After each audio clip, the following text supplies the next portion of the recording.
अस्सलामुअलैकुम नाजरीन, मैं हूं मोहम्मद बिलाल। आप देख रहे हैं बिलाल कांजू ऑफिशियल यूट्यूब चैनल।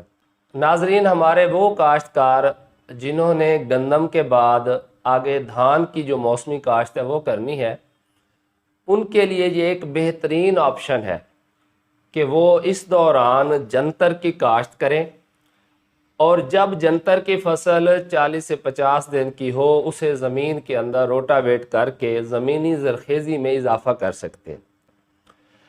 अब मिसाल के तौर पर आप 15 मई तक जंतर की काश्त मुकम्मल कर लेते हैं तो 15 जून तक 1 महीना और 30 जून तक 45 दिन, यानी जुलाई के शुरू में ही आप इस जंतर को रोटावेट कर दें और जुलाई के जो आखिरी हफ्ता होता है उसमें अमूमन हम जो है वो धान की काश्त करते हैं। यानी जब हमने अगली फसल लगानी हो तो उससे 20-25 दिन पहले हमें इसे ज़मीन के अंदर रोटावेट कर देना चाहिए। अब इस हवाले से कुछ सवालात हैं दोस्तों के, तो वो मैं बताता चलूँ। सबसे पहली बात तो ये है कि अगर आपने सब्ज़ खाद के लिए जंतर काश्त करना है तो फिर आप इसे ज़मीन तैयार करके भी काश्त कर सकते हैं। ज़मीन बग़ैर तैयार किए थोड़ा सा बीज इंक्रीज़ कर लें, बढ़ा लें तो भी जर्मिनेशन हो जाती है।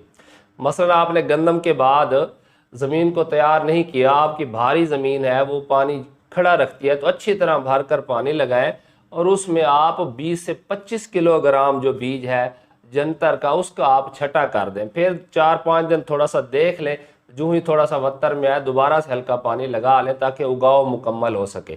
लेकिन ज़्यादा अच्छा तरीका यही है कि आप गंदम की कटाई के बाद कम अज़ कम एक दफ़ा तो हाल लाजमी चलाएं, यानी कि ज़मीन का जो है थोड़ा सा वो बेड बनाए, उसके बाद उसे भर कर पानी लगाएं और खड़े पानी में आप जंतर का 15 से 20 किलोग्राम छटा कर दें। बाद दोस्त कहते हैं जी 6 किलोग्राम या 10 किलोग्राम, तो अगर सब्ज़ खाद के लिए आप इसे इस्तेमाल कर रहे हैं तो बीज की मिकदार ज़्यादा इस्तेमाल करनी चाहिए, अंडा पतला हो और उसका जो बायोमास है यानी उसका जो वॉल्यूम है, वो जो सब्ज़ मादा है वो हमें ज़्यादा हासिल हो और नरम हो, आसानी से गल सड़ जाए। अच्छा, इसके अलावा अगर आप बीज कम इस्तेमाल करेंगे तो दरमियान में जड़ी बूटियों की बहुतात हो जाती है, जबकि ज़्यादा बीज इस्तेमाल करने से इस दौरानिए में जो जड़ी बूटियाँ उगेंगी वो भी साए की वजह से दब जाती है। अब कुछ दोस्त ऐसा करते हैं कि जंतर काश्त करते हैं और वो फ्लावरिंग पर आ जाता है, फलियाँ बना जाता है, सख्त हो जाता है, तो उस वक्त इसे रोटावेट करने का कोई फ़ायदा नहीं है। इस पर तफसीली वीडियो मैं पहले बना चुका हूँ, ये आपको एंड स्क्रीन पर मिल जाएगी। क्या हम मूंग को भी काश्त कर सकते हैं? जी हाँ, जो लोग गंदम के बाद मूंग काश्त करते हैं वो अक्सर मूंग की फसल के बाद फिर आगे धान भी लगाते हैं और मौसमी मकई भी लगाते हैं। तो जो तेल वाली ऑप्शन है उसमें तो हमें रेवेन्यू ज़रा अच्छा मिल जाता है, लेकिन ख़राब होने का भी चांसेस पूरे होते हैं। जबकि मूंग की फसल में भरपूर पैदावार ना भी आए तो 5 मन 8 मन मूंग हासिल हो जाते हैं और उसके बाद वो जो उसकी मूंग की बाकियात होती हैं जब हम उसको ज़मीन में रोटावेट करते हैं तो ये मैंने नोट किया है कि आगे जो मकई की फसल है या धान की फसल है वो बहुत अच्छी होती है। अच्छा, अब ये जो हम सब्ज़ खाद के लिए फसलें उगाते हैं इसमें और भी बहुत सारी फसलें उगाई जाती हैं, लेकिन अमूमन जो सब्ज़ खाद के लिए हमें काश्त करनी चाहिए फसलें वो ये ख़रीफ वाला सीज़न गंदम के बाद और आगे धान या मौसमी मकई या जो भी आगे आपने फसल लगानी उससे पहले ये वाला सीज़न जो है वो ज़्यादा बेहतर होता है, क्योंकि इस दौरान टेम्परेचर ज़्यादा होता है और जो बैक्टीरियल एक्टिविटी है, डिकम्पोजर्स की जो एक्टिविटी है वो भी तेज़ होती है, तो इसकी डिकम्पोजिशन जल्दी हो जाती है। और इसमें मैं जंतर की बात इसलिए कर रहा हूँ कि आप कोई भी फसल जो फलीदार फसल है जिसके अंदर नाइट्रोजन फिक्स करने की सलाहियत है, जिन्हें हम लेग्यूम कहते हैं या फिबेसी फैमिली से उनका ताल्लुक होता है, तो उनको आप काश्त कर सकते हैं।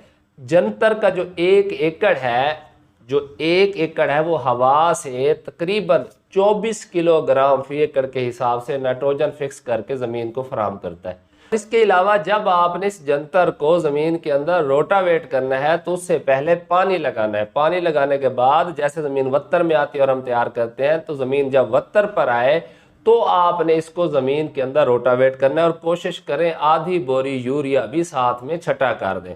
तो उससे क्या होगा, ये जल्दी डिकम्पोज होता है और वहाँ पर जो इसके डिकम्पोज़र हैं उन्हें जो खुद से नाइट्रोजन चाहिए होती है अपने लिए, वो इस्तेमाल करते हैं और अच्छी तरह डिकम्पोजिशन हो जाती है। तो जब हम अगली फसल काश्त करते हैं तो बहुत सारे न्यूट्रिएंट्स जो है वो रेडिली अवेलेबल शक्ल में ज़मीन में दस्तयाब होते हैं और हमारी अगली फसल की ग्रोथ बेहतरीन हो जाती है। अब ये जो फलीदार फसल है ये नाइट्रोजन कैसे फिक्स करती हैं, इस पर इंशाल्लाह मैं तफसीलन वीडियो बनाऊंगा।